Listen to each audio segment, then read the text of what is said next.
Kita masuk rumahnya, berkumpul menyembah kepadanya. Kita masuk rumahnya, berkumpul menyembah kepadanya.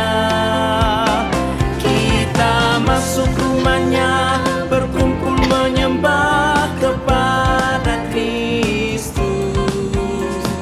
Menyembah Kristus Tuhan.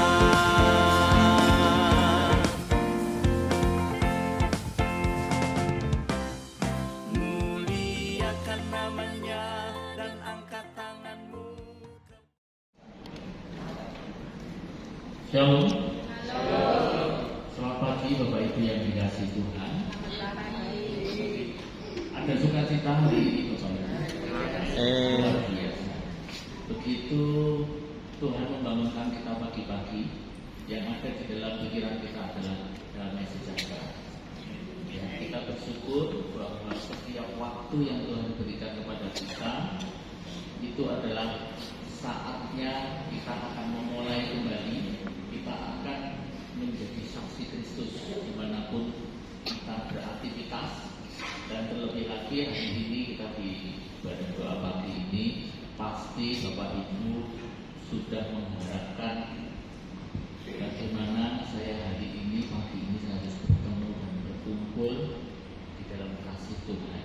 Untuk itu mari kita awali dengan kita akan bernyanyi. Saya undang Bapak Ibu supaya otot-ototnya nanti luwes, ya, berdiri, makanya berdiri yang pertama kali. Monggo kita berdiri, kita akan menyanyikan lagu Bertemu Dalam Kasih-Nya.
Keluarga komunitas doa pagi ini tentunya dengan suatu harapan bahwa segala pergumulan kita, segala persoalan kita, juga segala sukacita kita, ungkapan syukur kita itu bisa kita bagikan, Bapak Ibu.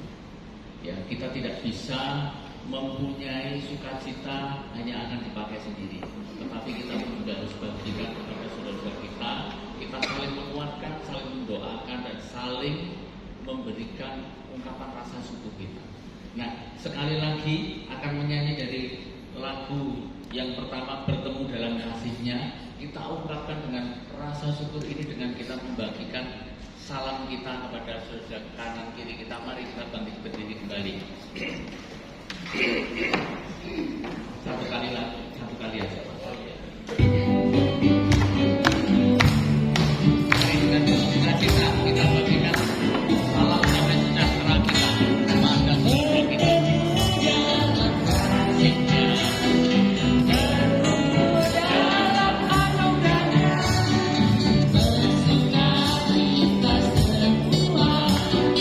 Di dalam rumah Tuhan, oh segala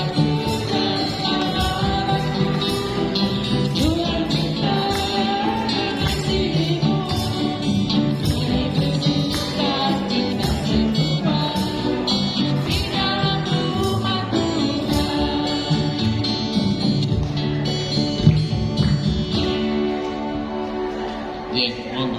Mestinya satu kali lagi ya. Tetapi, iya, ternyata satu itu kurang. Karena kita selalu kurang, Bapak Ibu.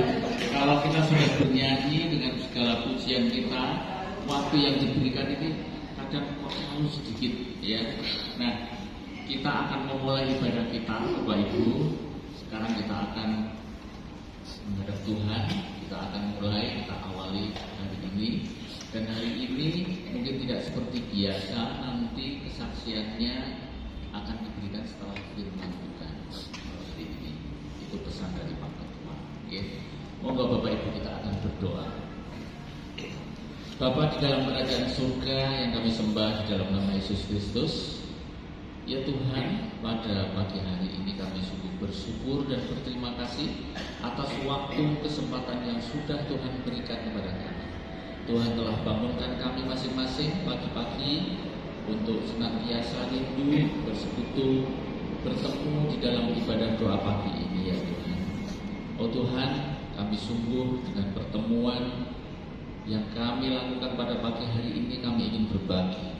Kami ingin memberikan semangat kami ingin memberikan kesaksian atas ungkapan syukur kami. Juga kami pada saat ini ingin saling menguatkan, saling bergandengan tangan dengan saudara-saudara kami di pagi hari ini untuk memberikan kekuatan, untuk memberikan penyemangat. Juga kami biarlah dapat senantiasa membagikan berkat ini kepada sesama kami dimanapun berada. Ya Tuhan, pada pagi hari ini kami akan dihantar dengan renungan yang akan disampaikan oleh Bapak Eka Andrian. Tuhan berkati, Tuhan urapi dengan kasih Tuhan, sehingga Bapak Eka Andrian senantiasa dapat memberikan firman ini yang telah Engkau taburkan ini ya Tuhan, melalui beliau, agar kami dapat semakin dikuatkan, semakin mendapatkan berkat dari-Mu ya Tuhan. Kami serahkan jalannya doa pagi ini dari awal, pertengahan, hingga akhirnya hanya ke tangan Tuhan saja. Hanya di dalam nama Yesus Kristus kami berdoa dan ucap syukur. Amin. Ya, Bapak Ibu, kembali kita akan menyanyikan sebuah pujian. Judulnya Hatiku Penuh Nyanyian. Kita yakin bahwa hati kita sekarang bersuka cita dan kita akan bernyanyi bersama. Mari kita nyanyikan Hatiku Penuh Nyanyian.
Tuhan senantiasa memberkati kita di dalam kita mendengarkan, dan kita akan dapat menghayati sehingga kita nanti dapat melakukan dalam kehidupan kita sehari-hari.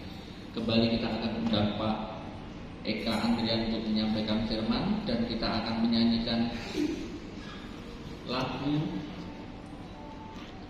Tuhan Allah lah yang berfirman.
Tuhan Yesus yang selalu ada di setiap hati kami bersama-sama bersehati memohon belas kasihan Tuhan supaya firman-Mu itu boleh menjadi bagian dari hidup kami semua, dan kami boleh menjadi pelaku-pelaku firman. Ya Roh Kudus, Allah hamba-Mu, tolonglah setiap kami supaya kami boleh mendengarnya dengan baik dan boleh berusaha melakukan yang terbaik untuk Tuhan. Di dalam nama Yesus kami mau serahkan pemberitaan firman Tuhan hari ini. Haleluya. Shalom Bapak Ibu. Shalom. Puji nama Tuhan. Kita akan bersama-sama membuka firman Tuhan di satu ayat saja. Jadi di Filipi 1 ayat 21. Izinkan saya membacanya. Sesungguhnya bagiku hidup adalah Kristus dan mati adalah keuntungan. Saudara kekasih Tuhan, ini firman yang mungkin kita semua sudah banyak mendengarnya. Dan izinkan saya untuk sharing tentang firman Tuhan ini. Ini adalah firman atau pernyataan Paulus ya, kepada jemaat Filipi, dan pernyataan ini sungguh majleb gitu ya. Kalau firman Tuhan majleb, dia langsung bagi sesungguhnya. Saya ingat sesungguhnya kayak undang-undang dasar. Sesungguhnya bagiku hidup adalah Kristus dan mati adalah keuntungan. Nanti kita akan coba bahas ini, karena ini rangkaiannya nanti di ibadah minggu depan. Nanti Bu Admi yang akan sharing tentang ini di bait berikutnya. Saya yang ujung-ujungnya dulu aja. Ya. Ini satu pernyataan Paulus yang luar biasa. Ada perkataan Kristus, kemudian ada kehidupan, ada kematian, dan ada keuntungan. Saya izin sharing beberapa orang-orang yang dipilih oleh Tuhan. Nicky Cruz, ya, seseorang yang sekarang masih hidup, dia masih sudah 86 tahun. usianya.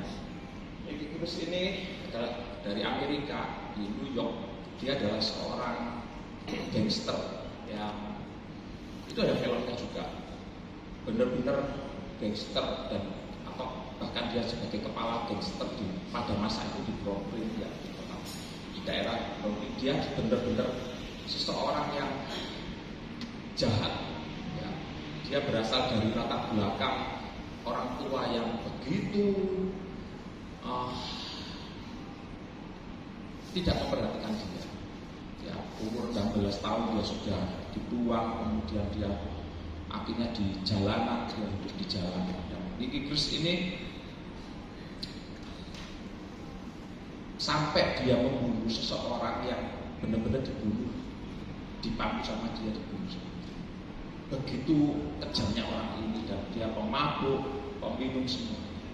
Bapak Ibu Saudara, dalam perjalanan hidupnya ketika itu ada seorang penginjil, pendeta David Wilkerson ya. Pendeta David ini memang mengejar, dia memang seorang penginjil dan dia berusaha menyampaikan itu pada Nicky Cruz ya, dengan resiko, berbagai resiko, sampai pada suatu saat dia ngomong ke Nicky, dia gigih banget dan mengatakan kepada dia di suatu waktu pertemuan yang pertama, Nicky, Yesus Kristus tetap mengasihimu dan tidak pernah dan tidak akan pernah berhenti mencintaimu. Dia selalu ngomong gitu. Pada suatu saat dia tidak ya, sebagai naluri seorang gangster ya, dia seperti itu, dia masih menolak. Pada suatu KKR, ada KKR, Nicky ini di belakang sama teman-teman gangsternya, biasalah gangster itu ya senangnya duduk-duduk di luar. Tapi dia mendengar sampai pada akhirnya dia mendengar suara pendeta itu dan dengar firman Tuhan. Sampai pada akhirnya hatinya luluh. Ketika altar call, pendeta David menantang dia akhirnya bertobat dan dia mendapatkan kasih Tuhan Yesus. Dia bertobat, kemudian dia akhirnya menjadi seorang guru, dan sampai detik ini dia sudah melayani orang-orang yang memang di spesialnya, di orang-orang jalanan, orang-orang urban, orang-orang yang terbelakang. Itu sekitar 50 juta orang sudah dilakukan dan sudah 50 tahun yang dia melayani sampai detik ini. Bahkan anak-anaknya ya, 4 anaknya itu membantu pelayanan sampai detik ini, dan banyak jiwa yang dimenangkan melalui Nicky Cruz of Threads. Kalau Bapak Ibu nanti lihat itu webnya ada sekali, saya kami spesiesnya di bidang itu yang pertama. Yang kedua, mungkin Bapak Ibu sudah tahu namanya Nick Fuji.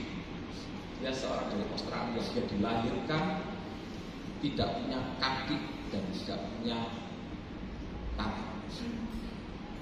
Jadi itu ada istilah di kedokterannya, dan dia hanya sedikit kakinya yang di kanan atau di kiri ya. Karena atau kiri dia cuma kayak gitu loh, kayak bebek, kakinya bebek cuma gitu. Ibu Jijik ini disyukuri adalah dia dilahirkan oleh orang tua yang takut akan Tuhan. Tapi di bukunya dia bergumul begitu rupa dengan kondisinya dari mulai kecil, padahal ibunya selalu memfasilitasi.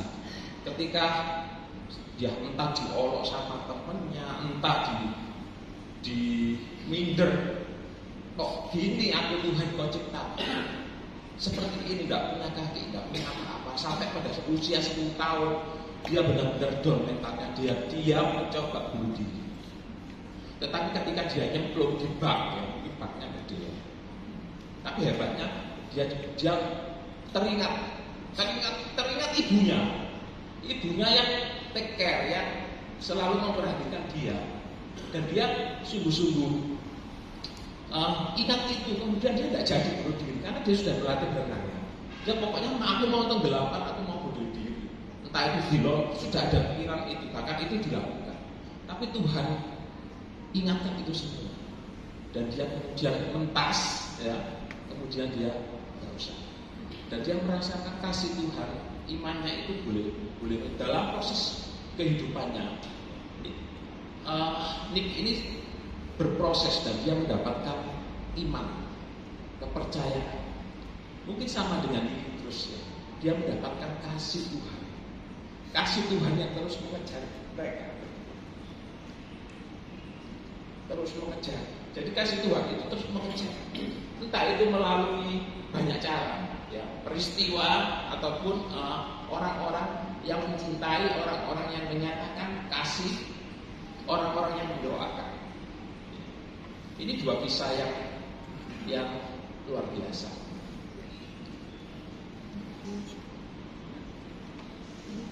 Mungkin kalau kita lihat di Kisah Rasul 9, itu ada satu tokoh yang luar biasa, yaitu Stefanus. Stefanus ini orang-orang hidupnya pendek. Kalau Nick sekarang sudah jadi penginjil, ya. Penginjil. Kalau pelayanannya enggak, itu gini. Saya pernah datang di Indonesia, ya. Cuma di anak-anak, di remaja-remaja, apa yang dilakukan? Cuma disuruh rangkul dia, dirangkul. Anaknya dirangkul, ya anak disuruh rangkul mengikut di atas meja karena tidak punya kaki. Tapi luar biasa, ya, dia nanti menjalani proses operasi, dia belajar berenang, dia bersekolah, berkuliah, ya, sekolah akuntansi, bahkan dia sekarang sudah punya anak-anaknya sehat semua. Ini sampai sekarang mudah-mudahan dia bisa di GKJ Waru, ya, gitu, keren. Soalnya kalau pelayanan dia itu cuma di atas meja, di sini dia ini di sini. Anak-anak itu kan datang, itu cuma dipeluk sama dia, udah nangis. Anak-anak itu artinya apa? Ternyata di mata Tuhan itu tidak memandang fisik, tidak memandang materi. Ternyata Tuhan itu bisa memakai setiap itu. Sesederhana apapun dipakai oleh Tuhan, itu menjadi berkat. Kembali ke Stefanus. Stefanus ini juga umurnya tidak panjang, masih muda. Tapi dia dipakai Tuhan. Tapi dia mati. Dan dia lihat, kalau kita baca di Kisah Rasul, kita baca Kisah Para Rasul 8.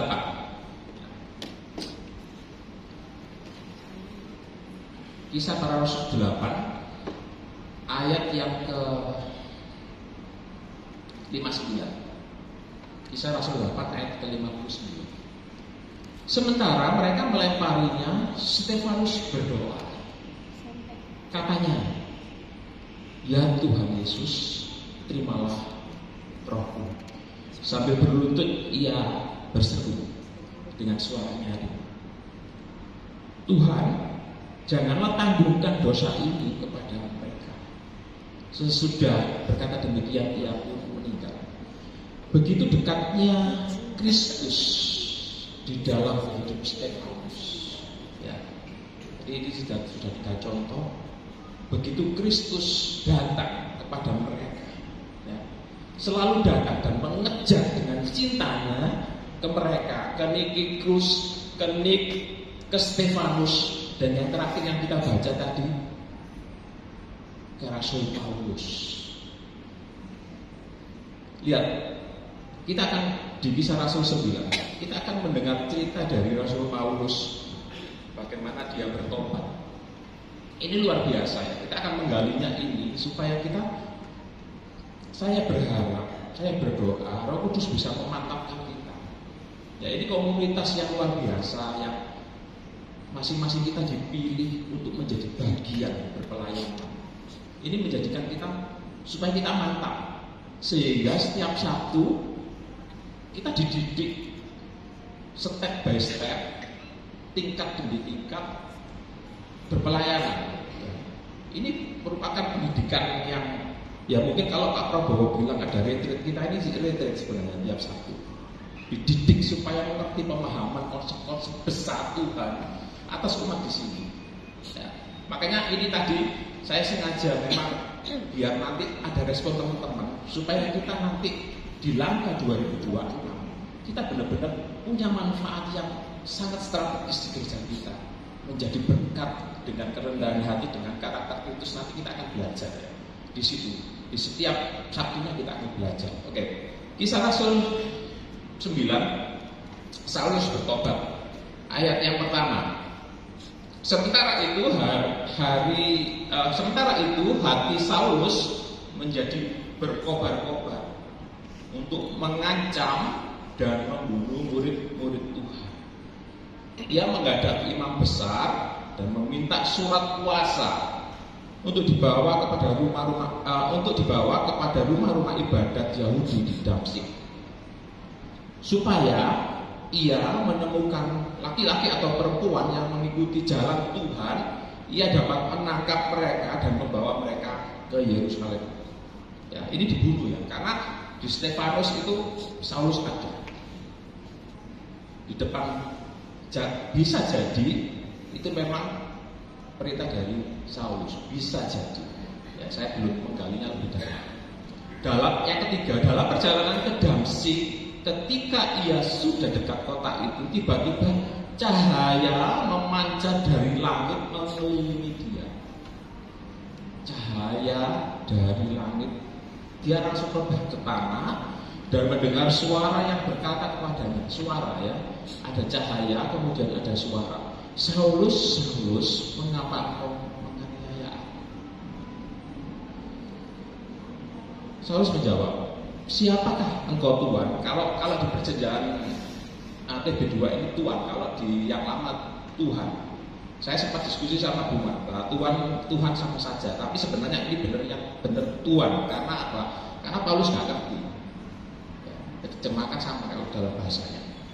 Katanya, akulah Yesus yang kau aniaya itu. Ya, Paulus didatangi langsung pada Yesus. Banyak orang-orang yang bertobat didatangi langsung sama Tuhan. Ketika mereka berdoa, ketika mereka bahkan kalau saudara sepupu kita, ketika mereka di Mekah didatangi Yesus, memang benar bisa seperti itu. Ini benar-benar Yesus yang datang kepada Saulus. Tetapi bangunlah dia, pergilah ke dalam kota, di sana akan dikatakan kepadamu apa yang harus kau perbuat ya. Dia ada dialog dengan Yesus ya. Teman-teman sebenarnya pun termangu-mangu karena mereka memang mendengar ini saksi suara itu, tapi tidak melihat seorang pun. Mendengar suara itu, mendengar suara Yesus berkata, tapi tidak ada. Ini saksi ya.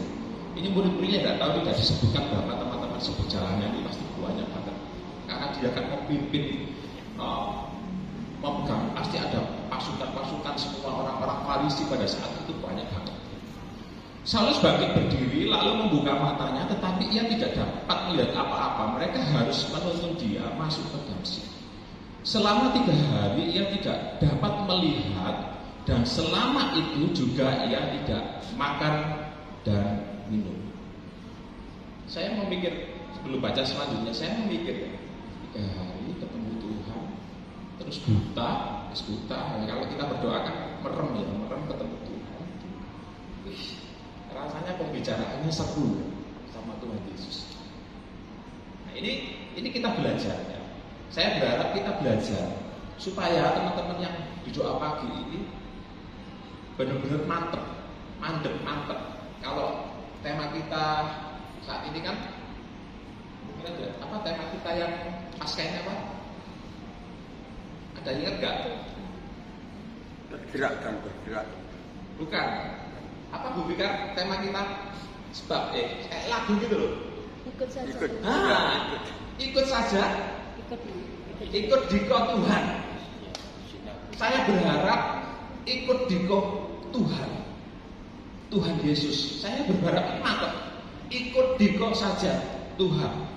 Ikut diko saja Kristus. Makanya Paulus mantap. Sesungguhnya hidup adalah Kristus ya.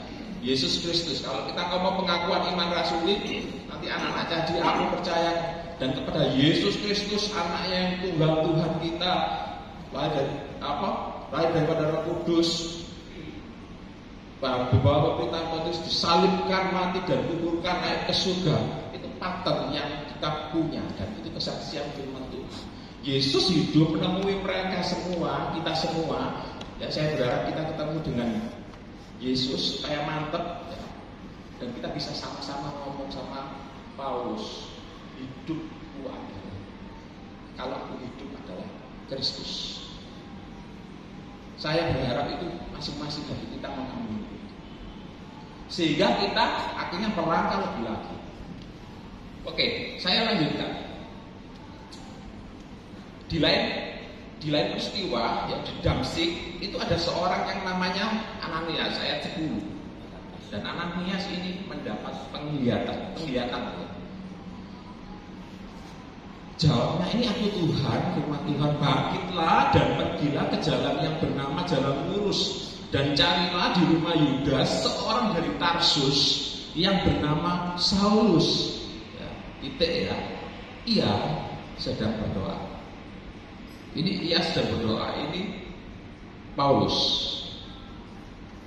Dan dalam suatu penglihatan, Paulus mendapat penglihatan meskipun dia tidak bisa melihat, ya, ia melihat ya dalam penglihatan ya, dari kan dia sadar kan itu ya, bahwa seorang yang bernama Ananias masuk ke dalam dan menumpangkan tangannya katanya supaya ia dapat melihat dia. Ia sedang berdoa, ini Marta, coba saya dikonfirmasi, iya ini artinya Ananias atau Paulus ya? Coba teman-teman saya mau dikonfirmasi atau salah saya. Ini enaknya dok, kalau gaji doa pagi gini Pak Eko, kalau di mimbar susah ya Pak. Mungkin. Paulus atau Ananias? Ananias ya Pak. Tak ada ya. Ayat berapa? Ayat 11. Ini loh yang ada perkataan ia sedang berdoa dan dalam suatu penglihatan. Karena ini melihat bahwa seorang yang bernama Ananias, ini kayaknya Paulus ya, benar nggak ya? Ya. Karena ini Ananias yang melihat Ananias. Ya, oke. Mungkin sementara kita sepakat, nanti mungkin kalau ada salah mungkin diralat ya. Atau Pak Ardi mungkin belum anu ya. Oke, Pak Fikar mungkin saya bisa bantu. Karena ini dia melihat Ananias, jadi kemungkinan Paulus yang melihat. Nah ini luar biasa. Mungkin saya baru teliti baru beberapa hari yang lalu. Oh iya ya. Ini sepertinya Paulus yang berdoa. Kemudian dia melihat Ananias. Oh salah ya. Seorang yang seorang yang bernama masuk ke dalam dan menumpangkan tangannya ke atasnya supaya ia dapat lagi. Oke, mungkin lupakan ya. Ayat 13 intinya Ananias. Tuhan, ayat 13, Tuhan dari banyak orang telah kudengar tentang orang itu betapa banyaknya kejahatan yang dilakukannya terhadap orang-orang kudusmu di Yerusalem. Ini dia Ananias tahu bahwa Saulus orang yang jahat. Ya. Lalu pula di sini dia memperoleh kuasa dari imam-imam kepala untuk menangkap semua orang yang berseru kepada namamu. Namun firman Tuhan kepadanya, ini kepada Ananias, pergilah sebab orang ini alat pilihan bagiku untuk memberitakan namaku di hadapan bangsa-bangsa lain serta raja-raja dan orang-orang Israel. Aku sendiri akan menunjukkan kepadanya Tuhan betapa banyak penderitaan yang harus ia tanggung oleh karena namaku. Lalu pergilah Ananias ke situ dan masuk dan ia menumpang tangannya ke atas Saulus. Katanya, Saulus saudaraku, Tuhan Yesus yang telah menampakkan diri kepadamu di jalan yang telah lalui telah menyuruh aku kepadamu supaya engkau dapat melihat lagi dan penuh dengan Roh Kudus. Seketika itu juga seolah-olah selaput gugur dari matanya sehingga ia dapat melihat lagi. Lihat ya, ia bangun lalu dibaptis. Setelah ia maka pulihlah kekuatan. Tak sambung di ayat 19 ya, saya izin nyambung di ayat 19b. Saulus tinggal beberapa hari bersama murid-murid di Damsyik. Beberapa hari, mungkin nggak lebih dari 5 hari. Ketika itu juga ia, ya ayat 20 ya. Ketika itu juga ia memberitakan Yesus di rumah-rumah ibadat dan mengatakan bahwa Yesus adalah anak Allah. Mungkin coba kita mikir ya, ini Paulus ini keren ya, 3 hari cuma sesebet gitu. Tidak semua kayak Paulus ya, tidak semua, karena memang dia dapat tugas itu ya. Cepat, dia bayangin 3 hari, kemudian lihat baptis langsung 3 hari setelah itu, setelah melek, terus dia makan, pulih beberapa hari ya. Kasarannya mungkin kita ngomong 7 atau 10 hari kemudian dia sudah menginjil. Artinya apa? Ketika Kristus dengan cintanya itu hadir di hati Paulus, itu merubah Paulus dengan cepatnya, dan dia bisa mengabarkan Injil Tuhan, mengabarkan Yesus. Makanya benar perkataan Paulus di Filipi 1:21, bagiku hidup adalah Kristus. Coba kita akan belajar ini sebagai step awal kita untuk pelayanan apapun. Tadi saya bilang di depan, sesederhana apapun, sebisa apapun kita lakukan, kalau Kristus yang hidup dengan cintanya itu hadir di hati kita, yang membentuk hati kita, itu kita melakukan pelayanan yang berkenan kepada Tuhan. Mungkin kita tidak sehebat Paulus, kita tidak sehebat Nick, kita tidak sehebat Niki, kita tidak sehebat Stefanus, tetapi izinkan Tuhan Yesus yang penuh cinta, karena dia Kristus ya. Kalau kita ngomong Kristus, dia yang diurapi, itu jabatan yang spesial, jabatan yang sudah diberitakan dalam perjanjian lama, kemudian dinyatakan dalam perjanjian baru. Banyak tulisan dan banyak rasul, banyak orang, banyak saksi ya. Dan kita sendiri setiap minggu juga menyatakan pengakuan iman kita ya. Makanya pengakuan iman kita itu sebenarnya harus kenceng ngomongnya, bukan lembek aku percaya kepada Allah Bapa. Kayaknya gereja perlu menegaskan itu, bahwa pengakuan iman itu diungkapkan dengan suara yang keras dan lantang, karena itu wujud dari komitmen iman kita. Makanya Paulus tegas Kristus lah. Kita ngomong Kristus ya, nanti minggu depan Kak Akli akan cerita Kristus. Bagiku hidup adalah Kristus. Maksudnya apa? Hidup dan mati. Kalau keuntungan bisa diterjemahkan banyak, hidup yang kekal. Kalau kita ngomong di doa Bapa kami yang terakhir, di pengakuan iman yang terakhir, tentang hidup yang kekal. Di dalam Yesus Kristus hidup kekal itu pasti. Tapi kalau kita hidup di ayat 22, Filipi 1 ayat 22, apa yang dikatakan Paulus, ditulis Paulus, coba kita akan melihatnya lagi setelah itu kita mengakhirinya. Filipi 1 ayat 22.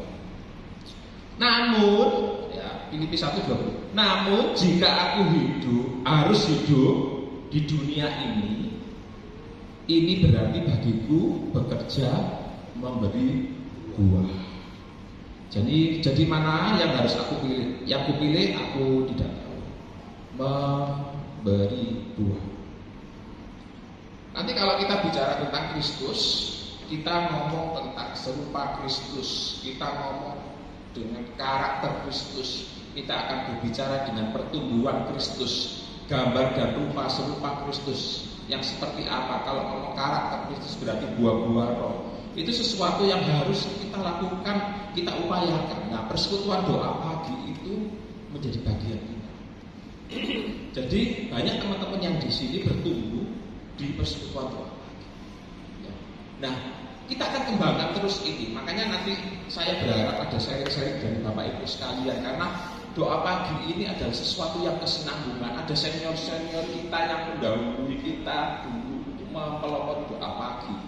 Ada sesuatu pesan Tuhan yang harus diteruskan kepada kita semua, mungkin kepada generasi yang akan datang. Makanya saya berkeinginan sih, ya kalau yang tahun lalu kelas katekisasi itu hadir di sini untuk doa pagi dilatih minimal 1 kali, dibawa ke sini pagi jam 5 untuk pelayanan juga untuk melihat, oh ini doa pagi, oh ini komunitasnya di gerejaku, menjadi spirit yang tersendiri.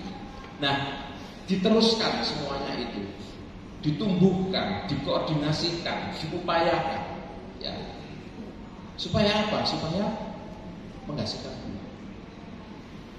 Dan buah yang Tuhan inginkan adalah buah selain buah perilaku adalah buah jiwa.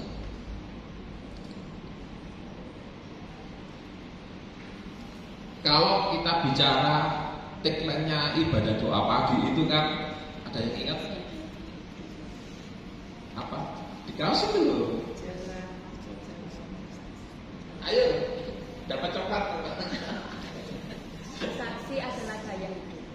Ya, itu tagline yang lain. Yang di kaos Bu, kaos biru, royo, hijau. Tulisannya Berjalan, salah. Ya. Bersama dulu. Nah, itu penting ya, penting.